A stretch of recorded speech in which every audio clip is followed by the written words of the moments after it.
मिट्टी से उठकर आसमान तक। एक सच्ची लगन की कहानी।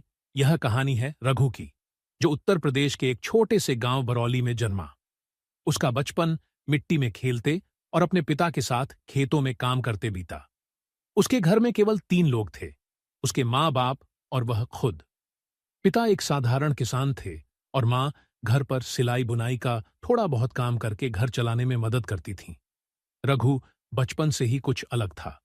जहां गांव के बच्चे छुट्टी होते ही खेलने भागते, वहीं रघु पेड़ की छांव में बैठकर किताबें पढ़ा करता। उसके पास किताबें बहुत नहीं थीं, लेकिन जो भी मिलती वो उन्हें बार बार पढ़ता। एक दिन गांव के स्कूल में एक नए टीचर आए, विनीत सर।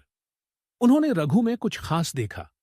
वो उसका ध्यान, उसकी समझ और उसका सपना पहचान गए। एक दिन उन्होंने रघु से पूछा, तू बड़ा होकर क्या बनेगा? रघु ने बिना झिझक कहा, मैं साइंटिस्ट बनूंगा सर। मैं कुछ ऐसा बनाना चाहता हूं जिससे गांव वालों की जिंदगी बदल जाए। सर हंस पड़े, लेकिन आंखों में एक चमक थी। उन्होंने कहा, तो फिर तुझे अब से मेरी देखरेख में पढ़ना होगा। इसके बाद विनीत सर ने रघु को गाइड करना शुरू किया। उन्होंने उसे पुराने अखबार, विज्ञान की किताबें और पुराने लैपटॉप से प्रैक्टिकल सिखाने शुरू कर दिए। रघु का मन दिन ब दिन पढ़ाई में लगने लगा।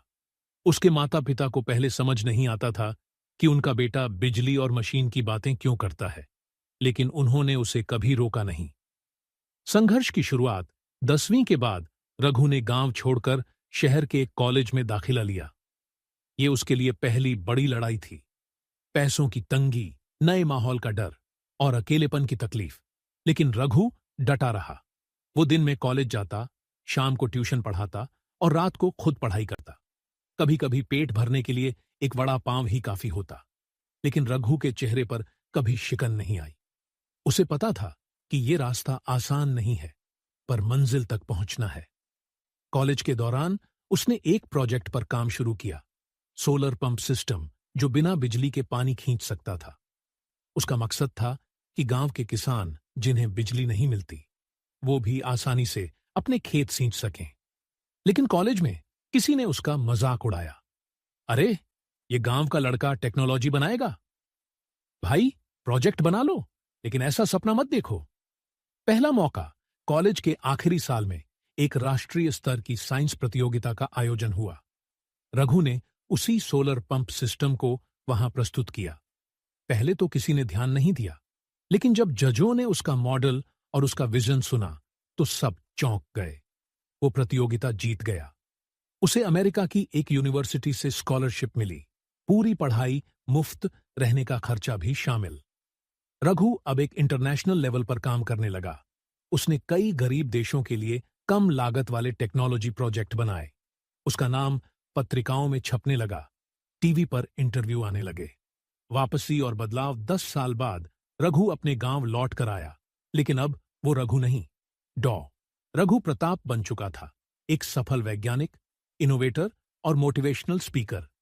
लेकिन सबसे बड़ी बात यह थी कि उसने अपने गांव में एक इनोवेशन लैब खोली, जहां वो बच्चों को मुफ्त में पढ़ाता और सिखाता कि कैसे सपनों को साकार किया जाता है। उसने गांव के खेतों में सोलर सिस्टम लगवाया, पानी के लिए बायो मोटर बनाई और गांव को पूरी तरह आत्मनिर्भर बना दिया। एक दिन वही लोग जो उसे ताना मारते थे, उसके घर के बाहर कतार में खड़े थे, अपने बच्चों का दाखिला करवाने। रघु ने मुस्कुराकर कहा, किसी की उड़ान देखकर अपने पंख मत काटो। अगर हौसला हो तो मिट्टी से भी आसमान छू सकते हैं। सीख, सपनों का कोई आकार नहीं होता, उन्हें सिर्फ दिशा चाहिए। संघर्ष रास्ता है, रुकावट नहीं। और सबसे बड़ी बात, अगर आप अपनी जड़ों को नहीं भूलते, तो आप सच में ऊंचाई